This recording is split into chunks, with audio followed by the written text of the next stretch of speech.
الحمدللہ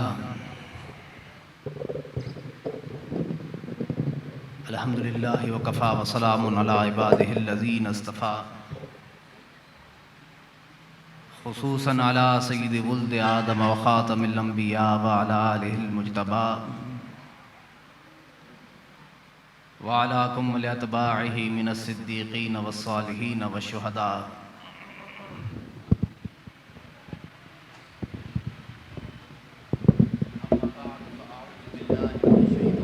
بسم اللہ الرحمن الرحیم وما ارسلناک الا رحمۃ للعالمین. صدق اللہ المولانا العظیم.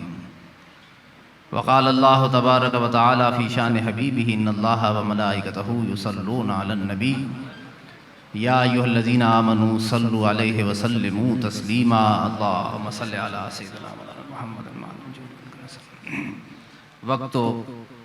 وقت دعا ہے، کیونکہ جس وقت میں مجھ سے کہا گیا تھا وہ تو وقت 2 گھنٹے پہلے نکل چکا ہے، اور 11:30 بجے کے بعد ویسے بھی وقت دعا ہی ہوتا ہے. دینی محفلیں اگر اپنے وقت پر اختتام نہ کر سکیں آپ لوگ، کسی کا انتظار نہ کریں، میرا بھی نہ کریں، کسی کا نہ کریں، اپنے وقت پر شروع کریں اور اپنے وقت پر ختم کریں. حسن ہے، اسلام کا حسن ہے، وقت پر نماز ہے، وقت پر روزہ ہے، وقت پر حج ہے، وقت پر زکوٰۃ ہے. جہاں سے وقت سے ہٹا دیا سب قضا ہے. فرض ہونے کے بعد نماز فجر کا وقت ہے تو فجر کے وقت میں پڑھی جائے گی، زور کے وقت میں نہیں، قضا ہے. اوقات کیوں دیے شریعت نے؟ اوقات کیوں دیے؟ پابند کیوں کیا؟ مجھے آپ ہم سب کو کیوں پابند کیا؟ جو بنانے والا رب ہے اسے معلوم ہے کہ اوقات کار یہ ہیں. ایک پروگرام رو بھائی، نعت خوان بھی جو ہے نا، ایک پروگرام، میں ادھر جا رہا ہوں ادھر جا رہا ہے، 10 پروگرام لے کر ایک محفل میں آئے. ایک کریں اور اچھا کریں، ایک کریں اور اچھا. اللہ کے بندوں اس بات کو سمجھو، اللہ کوانٹیٹیز کو نہیں دیکھے گا، تمہاری کوالٹیز کو دیکھا جاتا ہے. عبادات میں کوانٹٹی تعداد کو نہیں دیتا جاتا ہے، کوالٹی. 2 رکعت اگر اچھے انداز میں کسی شخص نے پڑھی ہے تو وہ 100 رکعت جس کے اندر اسے خشوع خضوع نہیں آیا ہے وہ 2 رکعت بہتر ہے. وہ 2 رکعت اس لیے حضور نے فرمایا کہ نیکی کیا ہے؟ نیکی یہ ہے کہ آپ تھوڑی کریں لیکن اس کے اندر دائمی طور پر آپ جو ہے نا وہ کرتے رہیں، دائمی طور پر. میرا یہ فریضہ ہے کیونکہ اہل محلہ ہیں آپ سب، اور 1-1.5 مہینہ پہلے 2 مہینہ پہلے مجھے وقت میں نے دے دیا تو وعدہ خلافی میں نہیں کر سکتا تھا. لیکن یہ نصیحت ہی کے طور پر ہے، اسے دل کا غبار نہ بنائیں کہ دل کے غبار بنا لیں. یہ اس لیے کہ آپ دیکھیں نا صبح و شام میں 5 وقت کی نمازیں پڑھ رہے ہیں، وقت ہے. حج کرتے ہیں تو ذی الحج کے مہینے میں جا کے کریں گے نا، 9 ذی الحج 10 ذی الحج جو ایام حج ہے اس میں کریں گے کہ آپ محرم سفر میں کر لیں گے حج جا کر؟ کوئی کرتا ہے ایسا؟ سب وقت ہیں، اوقات کار ہیں. ان اوقات کار پر انسان کو عمل کرنے کا شریعت نے حکم دیا ہے. مختصر کروں گا میں انشاءاللہ، کیونکہ میں فرمائشیں مجھے ویسے بھی نہیں آتی ہے، کیونکہ میں زیادہ تر فرمائشی ہمارے خطابات ہوتے بھی نہیں ہیں، تو اس لیے اپنی مرضی سے اور قرآن اور سنت کے حساب سے ہی کیا جاتا ہے. تو اس میں دیکھا جاتا ہے کہ ذوق کیسا ہے آپ کا سننے کا. کیونکہ ہمارے یہاں پر المیہ اہل سنت کے اندر یہ ہے کہ محفل نعت میں تو بڑے ذوق اور شوق کے ساتھ بیٹھتے ہیں، لیکن محفل درس قرآن ہو، محفل درس حدیث ہو، اس میں یوق اور یوق کا عالم ہمارا بڑا کم ہو جاتا ہے. میں اس لیے مختصر کہ چھوٹی بات مختصر بات کر کے آپ کے ذہن کے اندر وہ بات اچھے طریقے سے، حضور نبی کریم صلی اللہ تعالیٰ علیہ وسلم کا جشن عید میلاد النبی کے حوالے سے یہ مجلس ہے. ہر سال یہ کرتے ہیں اور بڑے محبت کے ساتھ کرتے ہیں، خلوص کے ساتھ کرتے ہیں، اور اللہ رب العزت ان کو اس خلوص کو اپنی بارگاہ میں قبول فرمائے. کیونکہ خلوص کے لیے کسی لائٹنگ کا ہونا ضروری نہیں ہے. خلوص جو ہے نا انسان کا اس محفل میں معلوم چل رہا ہوتا ہے کتنا اخلاص ہے.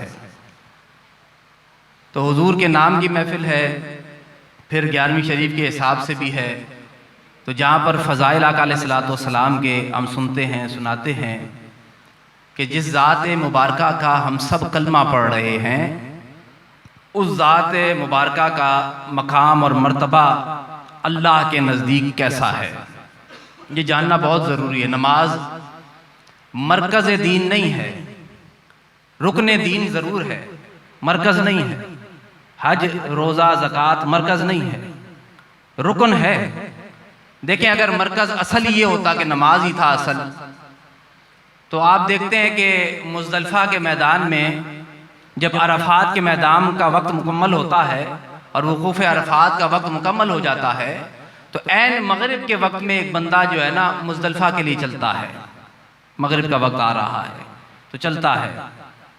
اگر نماز ہی اصل ہوتا کہ اللہ کی عبادت ہے، نماز کے سجدہ آپ دے رہے ہیں، تو پھر حکم ہو جاتا کہ یہیں پر نماز کے ختم ہونے سے پہلے یہاں پر عرفات میں، کیونکہ اگر کوئی شخص پیدل جا رہا ہے تو کم سے کم بھی 2 گھنٹہ، میں چونکہ پچھلے سال جب تک حج بند نہیں ہوا تھا، آخری جو حج ہوا ہے اس میں میں خود بھی، تو اگر میں اپنے رفتار کے ساتھ چلتے رہوں، ایک تندرست آدمی چلتا رہے، تو میری کاؤنٹنگ ہے کہ بھئی 1.5 گھنٹے کے اندر بندہ جو ہے نا عرفات سے مزدلفہ نان سٹاپ اگر چلے 1.5 گھنٹہ 1 گھنٹہ 45 منٹ میں پہنچ جاتا ہے، یعنی مغرب کا وقت ختم ہو جائے۔ مزدلفہ پہ پہنچنے سے پہلے جو ہے وہ کیا ہوتا ہے، جو عام دنوں میں جو مغرب کا وقت ہے وہ ختم ہو جاتا ہے۔ تو اگر صرف اس کو مرکز مان لیا جاتا، نماز ہی مرکز ہے، تو پھر حاجی کو حکم ہوتا کہ اس نماز کو پہلے ادا کر، لیکن اصل مقصود جو ہے محبوب کی رضا ہے۔ اصل مقصود کیا ہے؟ حضور سرور کائنات کی رضا ہے۔ یہاں پر نہیں پڑھی، حضور نے یہاں پر ادا نہیں فرمائی، اور آپ جا کر عام دنوں میں جو وقت مغرب کا چل رہا ہے اس کے بعد بھی آپ جا کر پڑھ رہے ہیں، تو وہ جو مزدلفہ کی نماز مغرب ایک شخص پڑھ رہا ہے عشاء کے وقت میں، وہ قضا کی نیت سے نہیں پڑھ رہا ہے، وہ ادا ہی کی نیت سے پڑھ رہا ہے۔ وہ کس کی نیت سے پڑھ رہا ہے؟ ادا سے۔ اب دیکھیں نا، حضور سرور کائنات حضرت علی المرتضیٰ کی زان و مبارک پر آرام فرما ہے کہ نہیں؟ عصر کی نماز ہے، اور کیا ہے، سورج ڈوب گیا ہے۔ اب کوئی نہیں کہہ سکتا جو حضرت علی المرتضیٰ نے حضور کا یہ معجزہ کہ انگشت مبارک آقا علیہ السلام نے بلند کی اور سورج کو دوبارہ پلٹا دیا۔ مشہور قصہ ہے، آپ سنتے رہے، حضور نے ایسے انگشت مبارک کی، کبھی چاند کو 2 ٹکڑے کر دیا سرور کائنات نے، کبھی مہد میں حضور سرور کائنات اسے اشارہ کرتے، جس طرف اشارہ، حضرت عباس کہتے ہیں جس طرف اشارہ ہوتا چاند اس طرف جھک جاتا۔ اب دیکھیں سورج غروب ہو گیا، سورج کیا ہو گیا؟ غروب ہو گیا، وقت نکل گیا، لیکن کیا ہوا؟ اشارہ ہوا، اپنے وقت سے 2 گھنٹہ بعد واپس آ گیا۔ بھئی ڈوب ہو چکا تھا، بھئی کتنے بجے ابھی ڈوب رہا ہے؟ 5:50 کے قریب جو ہے نا ڈوب رہا، 5:50 پہ ڈوبا، اس سے حضور سرور کائنات نے اشارہ کیا، آقا علیہ السلام نے اشارہ کیا، دوبارہ اپنا وقت جو پہلے گزار چکا تھا، یعنی زمانہ ماضی میں دوبارہ مستقبل آ گیا، حال آ گیا ہے۔ ماضی کا جو زمانہ گزر گیا تھا اسے حال میں تبدیل کر دیا۔ اسی طریقے سے آپ دیکھیں چاند حضور سرور کائنات نے پھیر دیا، کبھی ادھر انگلی کا اشارہ کیا، کبھی ادھر، تو کیا ہے، اوقات کار ہی بدل گئے۔ آپ سورج کی روشنی سے جو ہے نماز کی پابندی کرتے ہیں، چاند کے حساب سے آپ چاند دیکھتے ہیں تو مہینوں کا آغاز کرتے ہیں، تو جب چاند کو سرور کائنات نے 1 انگلی کا اشارہ کیا انگشت مبارک سے، تو پتہ نہیں کتنے مہینے آگے چلا گیا۔ جب اشارہ کیا پیچھے پلٹایا تو کتنے مہینے پیچھے آ گیا ہوگا، کتنے مہینے؟ کیونکہ حضرت علی نے بھی جو نماز پڑھی ہے اس میں نماز کی نیت قضا کی نہیں ہے۔ مقصود ہی اگر یہ ہوتا، مرکز ہی اگر نماز ہوتی تو بیدار کیا جاتا، تو کیا کیا جاتا؟ حضور سرور کائنات کو بیدار کیا جاتا، یا رسول اللہ نماز کا وقت ہے، تو حضور نے فرمایا۔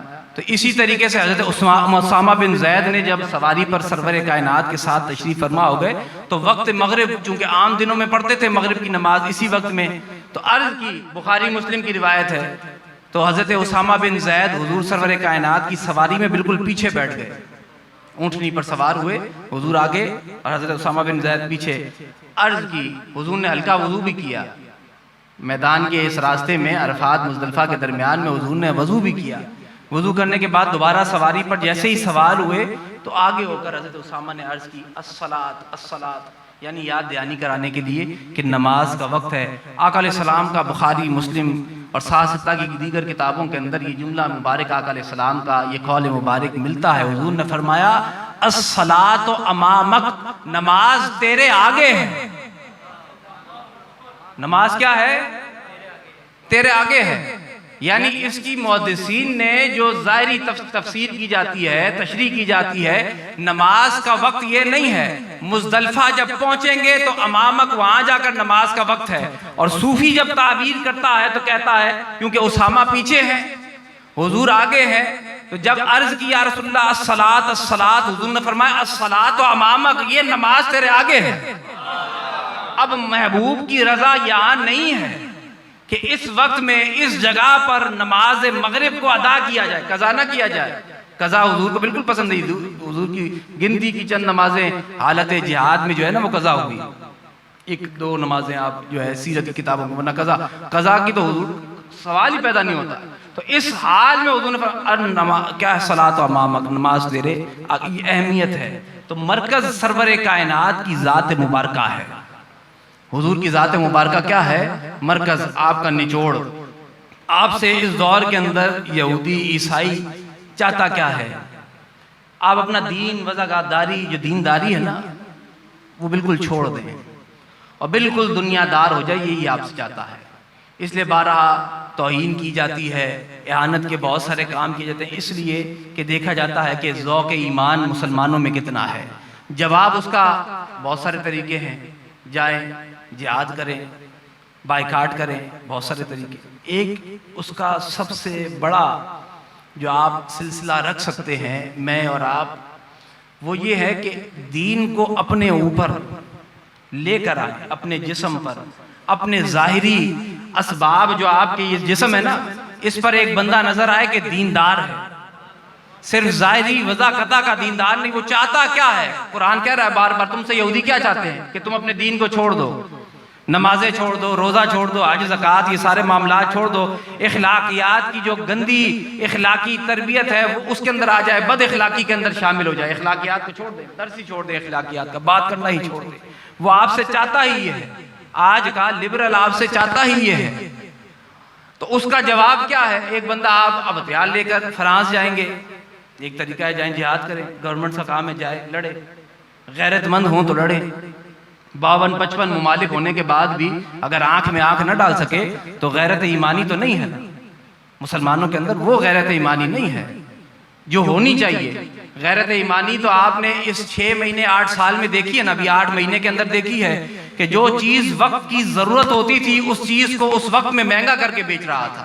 اور اس وقت میں جب بھوکا ایک آدمی جب اپنے گھر کے اندر بیٹھا ہے تو کبھی آٹے کی قیمت بڑھ رہی ہے، کبھی دودھ کی قیمت بڑھ رہی ہے، کبھی جو دوائی زندگی کے بچانے کے لیے 5 اور 10 ہزار میں بازار کے اندر میسر ہے اسے 20 لاکھ 5 لاکھ کے اندر لوگوں نے بیچا ہے.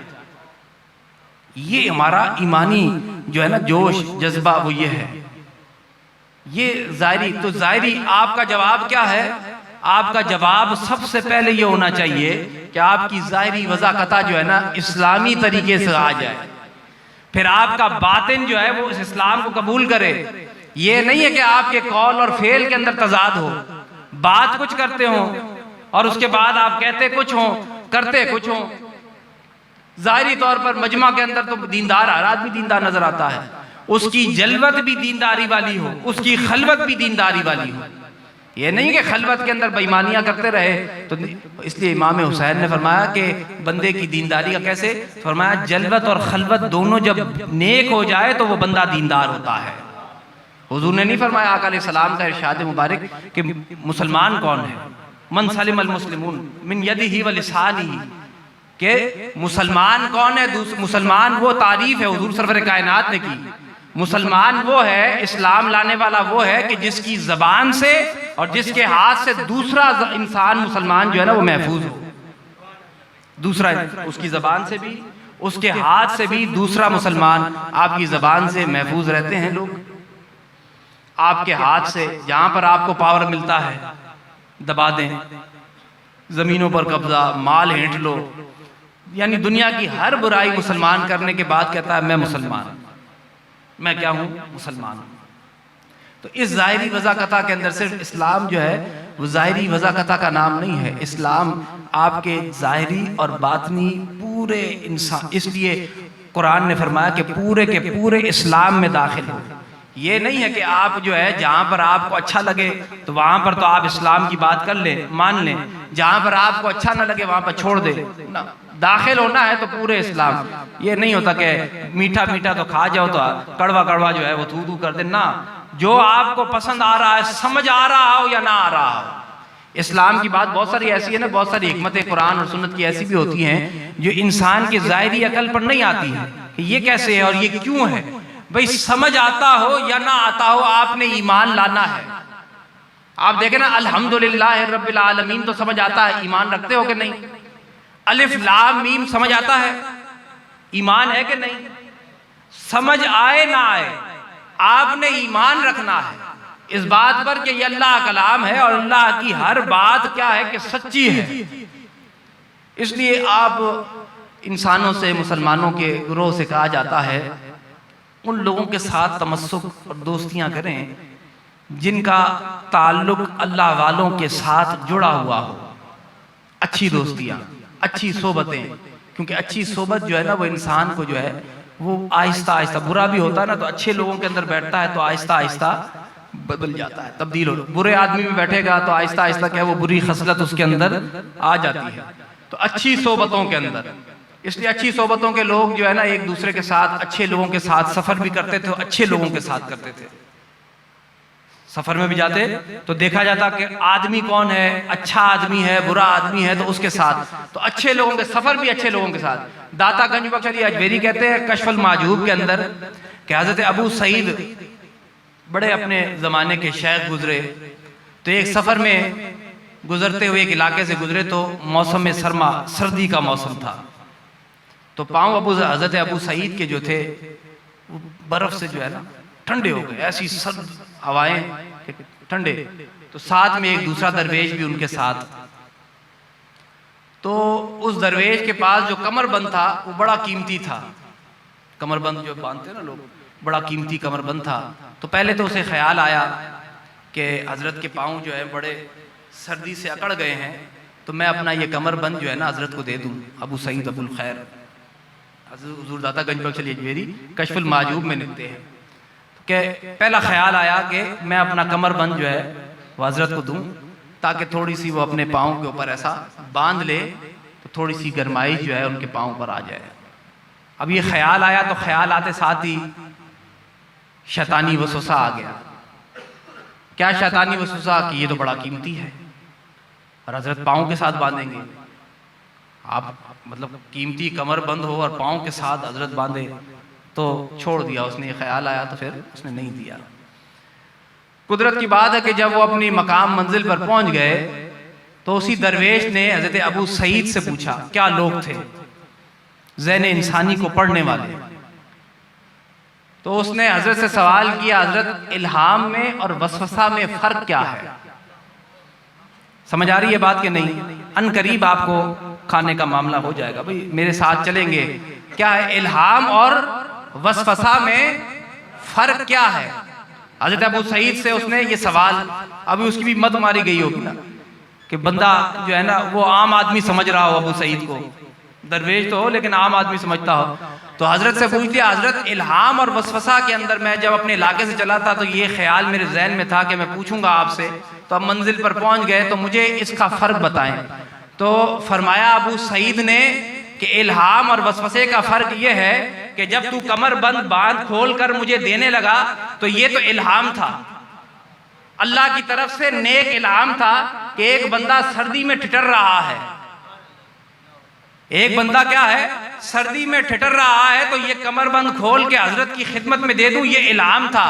وسوسہ یہ تھا کہ جب تو کھولنے لگا تو وسوسہ آیا کہ یہ تو بڑا قیمتی ہے، یہ کیا ہے، یہ بڑا قیمتی ہے، تو تو نے چھوڑ دیا، یہ الہام اور وسوسے کا فرق ہے۔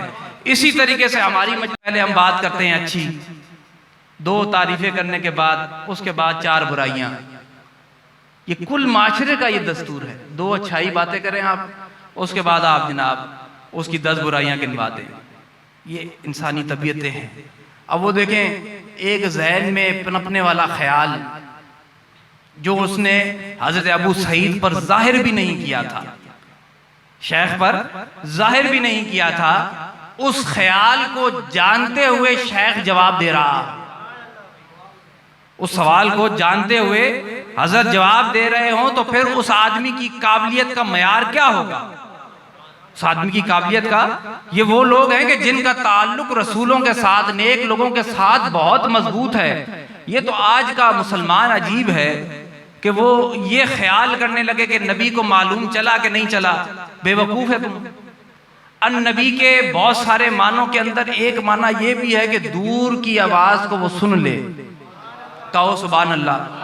یہ آپ کے مطلب کی جو ہے نا، یہ وہ باتیں جو آپ کے مطلب کی اکثر آپ چاہتے ہیں کہ یہی سنائی جائے، تو یہ مطلب کی بات کیا ہے؟ ان نبی کے معنی ہی کے اندر یہ ہے، دور کی بات کو کیا ہے سن لینے والا. اور کہاں سے آ گیا یہ بھائی؟ آپ نے حضرت سلیمان علیہ السلام کا قصہ سنا ہے، چونٹی والا قصہ.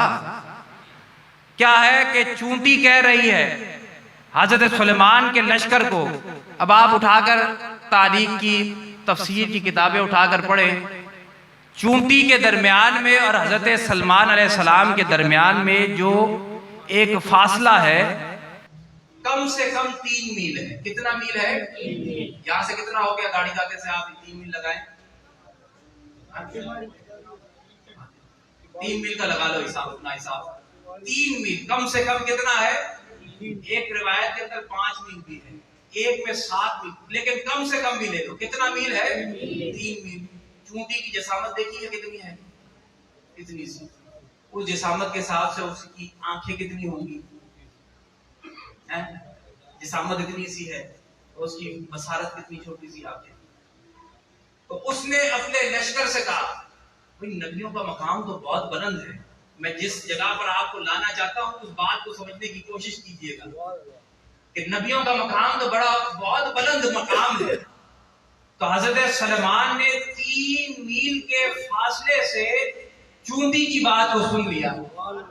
نبی کے معنی ہے دور کی آواز کو سن لینے والا.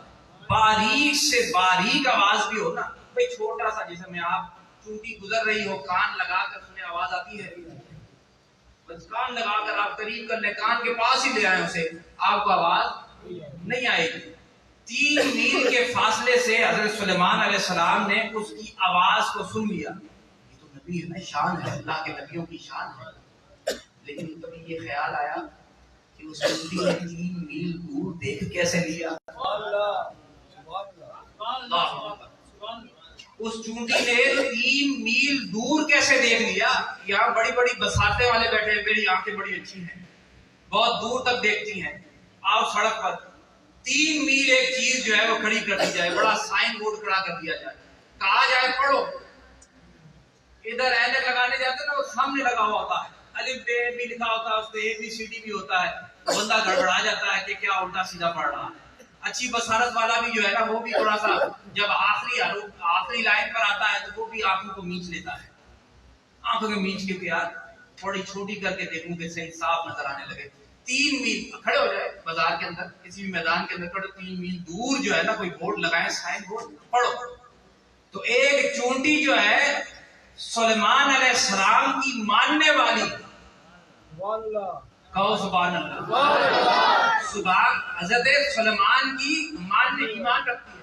کیوں ایمان رکھتی ہے؟ وہ کہہ رہی ہے اپنی ساری چونٹیوں کو کہ بھئی اپنے دلوں کے اندر چلے جاؤ، ایسا نہ ہو ہم لا یشعرون کہ سلیمان اس حال میں آ جائیں اور اس حال میں وہ تم پر وارد ہوں، اس وادی نملہ کے اندر داخل ہوں کہ ان کو اس بات کا معلوم نہ ہو. کیونکہ عدل و انصاف کرنے والا ہے نا سلیمان. حضرت سلیمان علیہ السلام عدل و انصاف کو قائم کرنے والی ذات ہے، اللہ کے نبی ہیں، عدل و انصاف کرنے والی. تو وہ کہیں وَهُمْ لَا يَشْعُرُونَ، کیونکہ اب دیکھیں حضرت سلیمان نے اس کی گفتگو کو 3 میل دور سن لیا. فضاحکن، تبسم کرنے کی، مسکراہٹ کرنے کی کیا ضرورت تھی؟ مسکراہٹ کی کیا ضرورت تھی؟ یہ خیال ہے نا انسان نے پڑھا وَهُمْ لَا. تو اس کی وجہ یہ تھی کہ جب سلیمان نے اس چونٹی کی گفتگو کو سنا نا تو اس نے آخر میں آیت مکمل ہوئی وَهُمْ لَا يَشْعُرُونَ کہ سلیمان کا لشکر تمہیں روند نہ ڈالے اس حال میں کہ وہ سلیمان کا لشکر نہ جانتا ہو کہ یہاں پر چونٹیاں ہیں. کیونکہ اس چونٹنی کی جو دلی کیفیت تھی نا، ذہنی کیفیت تھی، اس سے واقف تھے سلیمان کہ دیکھو مجھے نبی مانتی ہے اور عادل مانتی ہے، انصاف کرنے والا ہے سلیمان، تو کہیں ایسا نہ ہو کہ اسے انجانے کے اندر وہ ہم پر ظلم کرتا ہوا نکل جائے. ایمان والی چونٹی بھی کون تھی؟ ایمان والی. تو اس بات سے کہ مجھ پر چونٹیاں بھی ایمان لائی ہیں. سلیمان تو نبیوں کا مقام ہی بلند ہے، لیکن وہ چونٹی کیا ہے؟ اہل ایمان ہے، ایمان والی ہے. سلیمان کو اللہ کا نبی مانتی ہے، عادل مانتی ہے، عدل انصاف کرنے والا مانتی ہے، اور 3 میل دور جو ہے سلیمان کے لشکر کو دیکھ رہی ہے. حضرت سلیمان علیہ السلام کے لشکر کو 3 میل دور دیکھ رہی ہے. سلیمان علیہ السلام کے لشکروں کی چونٹیوں کی بصارتوں کا یہ عالم ہو. حضرت سلیمان علیہ السلام کی اس دور کی ان چونٹیوں کی بصارت دیکھنے کا یہ عالم ہو تو محمد مصطفیٰ کے غلاموں کی بصارتوں کا کیا عالم ہوگا؟ حضور کی بات کر رہے ہو، حضور نہیں، ہم تو غلام در غلام جو لوگ ہیں. وہ دیکھیں ابو سعید جو ہے اس کے خیال کو پڑھ رہے ہیں، جو اس کے خیال پر آیا تھا نا کہ اس شخص کو میں اپنا کمر بند دوں کہ نہ دوں، اس خیال کو خواجہ معین الدین چشتی اجمیری علیہ رحمہ کے سامنے بھی ایک شخص آیا بغل میں چھری ڈال کر کہ ابھی قتل کروں گا. جب آپ لپیٹ کر سردی کے موسم میں آ کر بیٹھ گیا تو مسکرا کر صرف اتنا کہا، اس کی طرف نظر دکھائی اور مسکرا کر خواجہ اجمیر نے کہا نیک مجلسوں کے اندر نیک ارادوں سے آیا جاتا ہے. نیک مجلسوں کے اندر ارادہ بھی نیک لے کر آیا جاتا ہے. کیسے پڑھتے تھے؟ تم دیکھ نہیں رہے ہو کیسے پڑھتے تھے. قرآن ہے، سنت ہے، چونٹیوں پر یاد رکھے سننا. سلیمان ابو کہتے ہیں چونٹی جو ہے اس کی جو ہے سننے کی جو حس ہوتی ہے نا وہ بڑی تیز ہے. اسے کیسے معلوم چل گیا کہ سلیمان کا خوشبو جو ہے اسے آ رہی ہے؟ اسے کیسے بھائی آپ کو کہیں کہ چونٹی کی بصارت تو نہیں ہوتی لیکن اس کی سوننے کی حس جو ہے نا وہ بڑی تیز ہوتی ہے. سوننے کی حس جو ہے وہ تیز ہوتی ہے. تو بھائی تمیز کیسے آ گئی کہ یہ خوشبو سلیمان ہے؟ اس چونٹی میں کیسے تمیز آ گئی کہ وہ اس خوشبو کو سلیمان علیہ السلام کی اس خوشبو سے 3 میل دور سے حضرت سلیمان اور ان کے لشکر کو پہچان رہی کہ سلیمان علیہ السلام کا لشکر آ رہا ہے. اگر سوننے کی حس کو بھی مانا جائے تو پھر بھی جواب دو کہ اگر چونٹیوں کی سوننے کی حس ایسی ہے کہ وہ سون کر جو بتا دے کہ بھئی یہ سون کر بتا رہی ہے کہ یہ خوشبو کیا ہے؟ سلیمان کی ہے، تو صحابہ کرام رضوان اللہ تعالیٰ علیہ اجمعین کی وہ روایات کو آپ کس لیے رد کر دے کہ بھئی یہ فضائل محمدی کے اندر کہ حضور سے ہم نہیں پوچھتے تھے کہ حضور کس طرف گئے ہیں، ہم نہیں پوچھتے تھے کہ سرور کائنات کس طرف گئے ہیں، کس طرف تشریف لے کر گئے ہیں، ہم حضور کی خوشبو سے پہنچ جایا کرتے تھے. کیا ہے؟ خوشبوؤں سے جو ہے وہ پہنچ جایا کرتے تھے کہ آقا علیہ السلام اس گلی سے اس بازار سے ہو کر گزرے ہیں اور اس جگہ پر موجود ہیں. اب آپ کو یاد یہ کیسے ہو سکتا ہے؟ چونٹیوں کے اندر ہو سکتی ہے یہ حس؟ معمولی سا ایک چونٹی ہے، اہل ایمان سلیمان پر ایمان. صحابہ کرام آپ نے دین اسلام کو دراصل پڑھا ہی صحیح طریقے سے نہیں ہے. اگر آپ صحیح انداز میں دین اسلام کو پڑھا ہوتا، کیونکہ آپ اپنے آپ سے باہر ہی نہیں نکلے. میں سے ہی باہر نہیں نکلا ایک بندہ، وہ کہتا میں ہر جگہ اس نے کہا کہ میں، جب تک کہ اس میں سے باہر نکل کر اپنے آپ کو حقیر سمجھتے ہوئے بڑے لوگوں کو بڑا سمجھتے ہوئے پڑھیں گے تو بہت ساری باتیں خود بخود اگتا کھلتا چلا جاتا ہے. خود بخود آج اس دور کے اندر جو 10 سال 20 سال پہلے چیزیں موجود نہیں تھی، آدمی کہتا تھا یار یہ کیسے ہو سکتا ہے. آج مان رہا ہے، بیٹھا وہ مان رہا ہے. زمانے میں اسکرین نہیں تھی، لائیو پروگرام، اب آپ پوری دنیا کے اندر یہ کیمرے لگے ہیں لائیو، یہاں سے لے کر آپ کو برطانیہ تک جہاں دنیا کے کونے کے اندر اس گاڑی خاطہ کی محفل کو پہنچانا ہے پہنچا سکتے ہو کہ نہیں؟ بولو بابا. کیا ہے ایک سیٹلائٹ سے آپ کے موبائل کا کنیکشن جو ہے نا اس کے اندر بھی ایک سم موبائل کے اندر، پھر اس کے اندر ایک نیٹ، پھر اس اس نیٹ کا تعلق اس سیٹلائٹ سے وہ کہیں دور مقام پر لگی ہے، اس سیٹلائٹ سے ہو جائے تو آپ یہاں کی چیز جو یہاں پر ہو رہی ہے اسے میلوں دور جو ہے نا لائیو پہنچا سکتے ہیں کہ کوئی انکار کرنے والی بات ہے؟ تو آپ یہ کیسے کہہ سکتے ہیں کہ بھئی مدینے شریف سے بیٹھے ہوئے آقا علیہ الصلوۃ والسلام وہاں پر آرام فرماتے ہوئے یہاں پر کہ تمہارا یہ موبائل دکھا رہا ہے، تمہیں بھی دکھا رہا ہے، مجھے بھی دکھا رہا ہے، تمہارے بنائے ہوئے، تم نبیوں کی شان کو سمجھنے کی کوشش کرو۔ بہت بلند مقام ہے آقا علیہ الصلوۃ والسلام کا۔ النبی دیگر لوگوں کے لیے، دیگر انبیاء مرسلین کے لیے نبی کا لفظ، لیکن حضور کے لیے فرمایا النبی النبی ہے، یعنی دیگر نبی ہیں سارے، لیکن یہ کیا ہے؟ النبی خاص نبی ہے۔ جتنے کمالات، جتنے معجزات دیگر انبیاء مرسلین کو دیے گئے تھے، ان سارے کمالات اور معجزات کو آقا علیہ السلام کی ذات مقدسہ میں جمع کر دیا گیا۔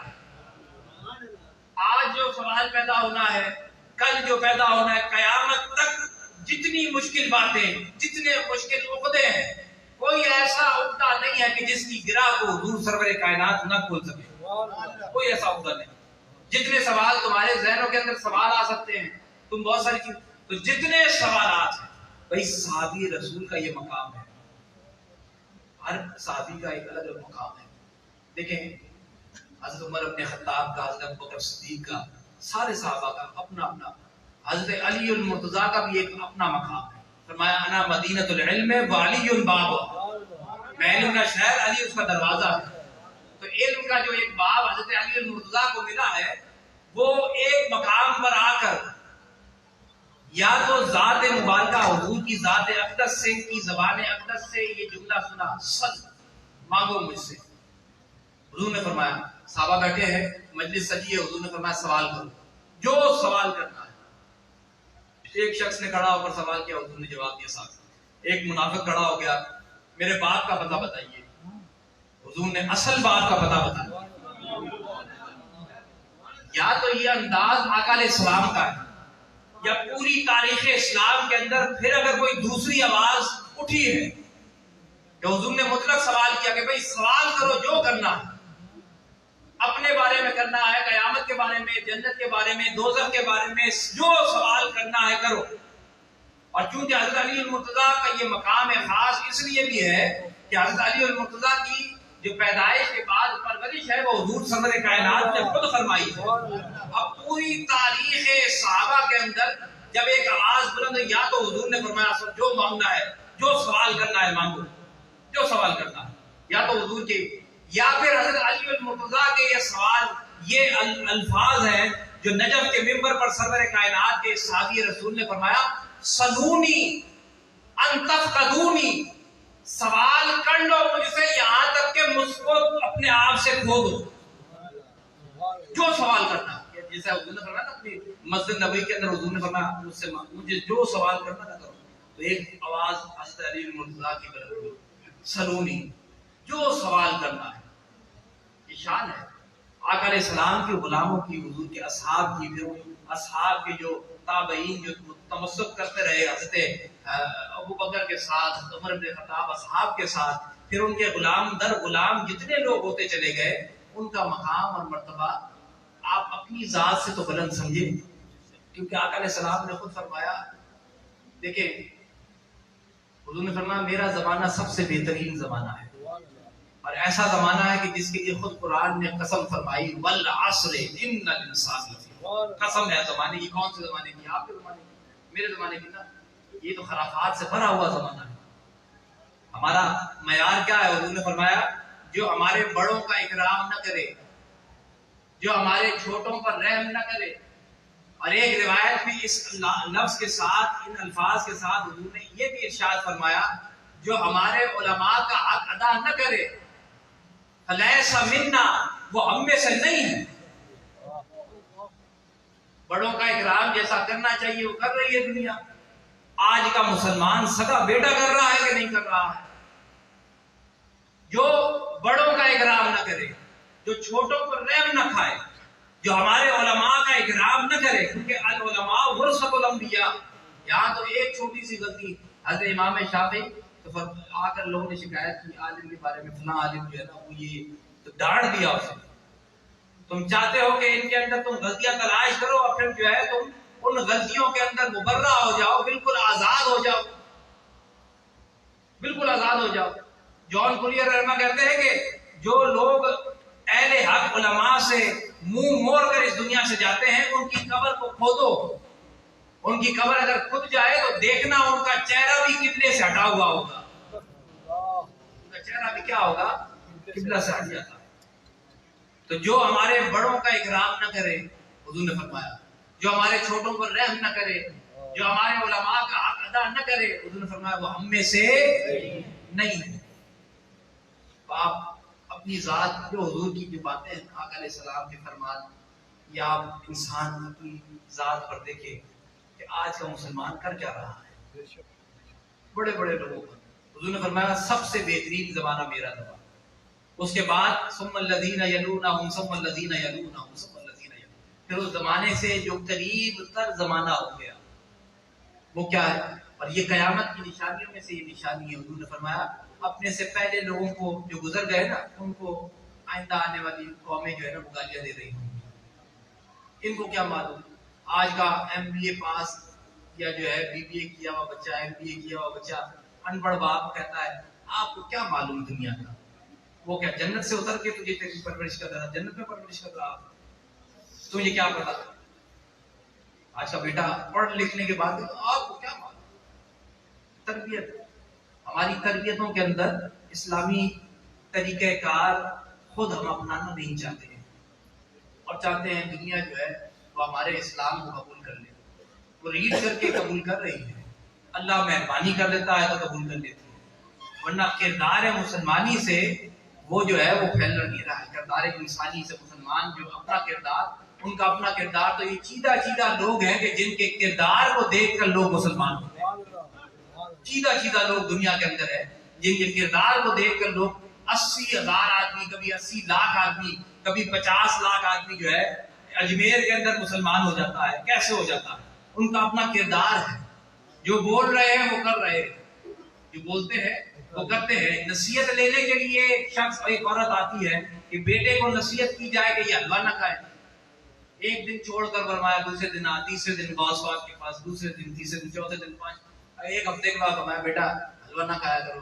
عرض کی حضرت یہ بات تو آپ پہلے دن بھی کر سکتے تھے. فرمایا پہلے دن تو میں خود کھا رہا، پہلے دن تو میں خود بھی کھا رہا تھا. بچے کو نصیحت ہے بیٹا نماز پڑھا کرو. ابا جی کو دیکھتا ہے بچہ، وہ خود تو جو ہے فارغ ہے. بچے کو کہا جاتا ہے قرآن پاک پڑھو بیٹا، اللہ کے کلام کو پڑھو. اللہ ماشاءاللہ اس مجمع کے اندر بھی جو روٹین کے ساتھ پڑھتا، ایک وقت مقرر کیا ہو کہ اس وقت میں نے پڑھنا ہے. بچے کو نصیحت، ڈنڈا ہے زور ہاتھ پر، بیٹا پڑھنا ہے. خود حضرت آپ پڑھ رہے ہیں. نصیحت جب تک اپنی ذات پر نہیں ہوگی اس کا اثر معاشرے پر اس انداز میں نہیں آتا ہے کہ معاشرہ جو ہے اس سے اثر انداز ہو جائے. وہ جن کی زبانیں اس انداز کی تھی کہ جو ہے زبان سے نکلی ہوئی بات فوراً دل پر اثر کرتی تھی، وہ اس لیے کہ ان کی جو بات زبان سے نکلتی تھی وہ اس پر عمل پیرا خود بھی ہو رہے ہوتے تھے، خود بھی عمل پیرا ہوتے تھے. اللہ رب العزت ہمیں عمل کرنے کی توفیق عطا فرمائے. تو ہم سلیمان علیہ السلام کا ایک قصہ میں اور ذکر کر کے دعا کریں گے. تو یہ دنیا جس کے اندر آپ رشتہ داریاں بھی نبھاتے ہیں، کوئی رشتہ آ جائے گھر کے اندر، مالی ایسے بھی دیکھا جاتی ہے آج دور کے اندر، پیسے والا ہے کہ نہیں ہے، کھلائے گا پلائے گا، مکان ہے کہ نہیں، نہیں دیکھا جاتا. تو کہتے ہیں حضرت سلیمان کا ایک لشکر جب گزرا تو ایک چڑے کو دیکھا کہ وہ چڑیا کے ارد گرد میں جو ہے نا ہوا کے اندر پھر رہا ہے. حضرت سلیمان علیہ السلام نے اپنے لشکریوں سے پوچھا جانتے ہو یہ کیا کہہ رہا ہے، یہ چڑا جو ہے وہ چڑیا سے کیا کہہ رہا ہے؟ کہا حضرت آپ بتا دیں، اللہ کے نبی ہے. تو فرمایا یہ پیغام نکاح دے رہا ہے. یہ کیا کر رہا ہے؟ پیغام نکاح دے رہا ہے. یہ حکایت اس لیے کہ اس معاشرے کے اندر جہاں پر بچیوں کے رشتے ہوتے ہیں نا، یہ ان کے لیے خاص طور پر یہ نصیحت ہے. تو حضرت سلیمان علیہ السلام نے فرمایا یہ چڑا کہتا ہے نکاح کا پیغام دے رہا ہے اور کہہ رہا ہے کہ فلاں دمشق کا جو محل ہے نا اس کے اندر تجھے میں مکان دوں گا. یہ بیاہ کے جو ہے نا بڑا ادھر مکان ہی سارا کھیل ہے، مکان دینا ہے وہ بڑا دمشق کے اندر۔ حضرت سلیمان علیہ السلام نے فرمایا یہ جس محل کی بات کر رہا ہے نا یہ خود بھی جانتا ہے کہ گھونسلہ بنانے کی جگہ نہیں ہے، ایک بھی گھونسلہ بنانے کی، چڑیے کی گھونسلے کتنے چھوٹے سے ہوتے ہیں، ایک بھی جگہ موجود نہیں ہے، بڑا مکان۔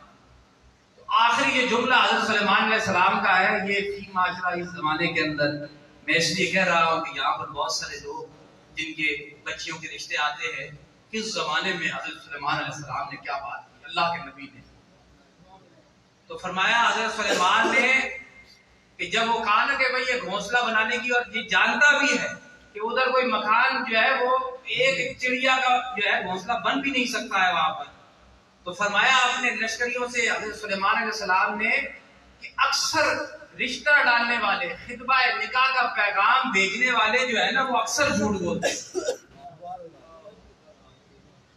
اکثر خطبہ نکاح رشتہ بھیجنے والے کیا ہے وہ کیا کرتے ہیں، اکثر جھوٹ بولتے ہیں۔ اب جنہوں نے دیے ہیں وہ سوچیں، بات سلیمان علیہ السلام نے سچی کی ہے، اور نکاح سے پہلے کیا ہوتا ہے، وہ بچہ بڑا ہے، یہ پاس ہے، اس کی تنخواہ ہے 2-2.5 لاکھ روپے، دھول کے ڈول سونے، نکاح ہونے کے بعد گئے جناب گھر کے اندر، بچی بیاہ کے گئی، ادھر تو جناب فاقہ کشی چل رہی ہے، وہ کدھر گیا پیسہ، وہ جناب دکھانے کے لیے مکان بھی بڑا لیا تھا تو 1 مہینے کے رینٹ پر لیا تھا، جا کر کے دیکھ لیں بھئی مکان بڑا ہے، بڑا مکان 400-500 ہزار گز کا مکان ہے۔ تو میں اکثر کس زمانے میں بات کی ہے، اپنے زمانے کے اندر، آج کے زمانے کے اندر بھی یہی حال ہے۔ تو جن سے بھی آپ دوستیاں یاریاں کریں، رشتہ داریاں نبھانے لگے تو پہلے ٹھوک بجا لیں، کھوکھلا تو نہیں ہے، بانس کی طرح، یہ جو آپ بلڈنگ بنانے میں بانس لگاتے ہیں یہ کھوکھلی لکڑیاں ہیں، اس پر ایک کو دوسرے سے باندھا جاتا ہے، کھوکھلی، ان کی حال یہ کہ اندر سے بج رہی ہوتی ہے، کھوکھلی لکڑیاں، گو کہ اس پر کھڑے ہو کر لوگ جو ہے کہ بڑی بڑی عمارتیں بناتے ہیں، کھوکھلی۔ تو ایسی لکڑیاں بھی خوشم مسندہ بھی نہ ہو کہ جن کو دیوار پر ٹیک لگا جائے تو دھڑام سے نیچے گر پڑے، ایسی دوستیاں نہ ہو، کھوکھلی دوستیاں، اور ایسی رشتہ داریاں بھی نہ ہو کہ کھوکھلی رشتہ داریاں، وقت پڑے تو اس وقت جناب منہ پھیر کر چلے جائے۔ تو بچنے کا حکم آپ کو بھی ہے، مجھے بھی ہے، خود حضور سرور کائنات سے فرمایا گیا، بارہا قرآن حکیم کے فاحذروہ، ان سے بچیں، یہود اور نصارہ سے بچیں، فاحذروہ، منافقین کے لیے فرمایا ان سے بچیں، آپ ان سے محتاط رہیں کہ بھئی یہ کسی وقت میں بھی مومنین کو دھوکہ دے سکتے ہیں، کبھی آپ کو اپنی میٹھی چھری باتوں سے جو ہے نا وہ بہکا کر آپ کے مسلک سے پلٹ دیتے ہیں، کبھی بہکا کر آپ کو جو ہے وہ مسلک سے نہیں تو گھر والوں سے پلٹ دیتے ہیں۔ ایسی دوستیاں اس بچپن کے زمانے ہی کے اندر بچوں پر نظر اس لیے رکھا کریں کہ اس کی دوستی کو دیکھا جائے کہ وہ دوستی کس کی اختیار کر رہا ہے، یہ دیکھا جائے دوستی کس کی، دوستی اچھی لوگوں کی اختیار کر رہا ہے تو پھر اللہ سے امید اچھی رکھنی چاہیے، اللہ رب العزت ہمیں اچھی دوستیاں رکھنے کی توفیق عطا فرمائے۔ وآخر دعوانا ان الحمدللہ رب العالمین، الحمدللہ رب العالمین والعاقبۃ للمتقین، والصلاة والسلام علی سیدنا محمد وعلی آلہ واصحابہ اجمعین۔ اللهم تقبل منا انك انت السميع العليم وتب علينا انك انت التواب الرحيم۔ اللهم بلغ ثواب ما قرأناه وما تلوناه وطعام ما تصدقناه هدية واصلة إلى روح سيدنا محمد صلى الله تعالى عليه وسلم وإلى أرواح الأنبياء والمرسلين صلوات الله تعالى وسلامه عليه وعليهم أجمعين، وإلى أرواح الصحابة رضوان الله تعالى عليهم أجمعين، وإلى أرواح التابعين وتبع التابعين لهم بإحسان إلى يوم الدين، وإلى روح غوث الداني محبوب سبحانه شيخ سيدنا عبد القادر الجيلاني قدس الله تعالى سره، وإلى أرواح المؤمنين والمؤمنات والمسلمين والمسلمات الأحياء منهم والأموات إنك قريب مجيب الدعوات. اللهم ربنا آتنا في الدنيا حسنة وفي الآخرة حسنة وقنا عذاب النار وأدخلنا الجنة مع الأبرار يا عزيز يا غفار يا رب العالمين. اللهم لا تدعنا في مقامنا هذا ذنبا إلا غفرته ولا هما إلا فرجته ولا حاجة إلا قضيتها ولا مريضا إلا شفيته ولا مريضا إلا شفيته ولا دينا إلا قضيته ولا مظلوما إلا نصرته ولا ضالا إلا هديته ولا غائبا إلا صادما رددته ولا أسيرا إلا فككت ولا عيبا إلا سترت ولا فقيرا إلا أغنيت ولا حيا إلا أصلحت ولا ميتا إلا رحمت ولا ميتا إلا رحمت ولا دعاء إلا أجبت ولا دعاء إلا أجبت.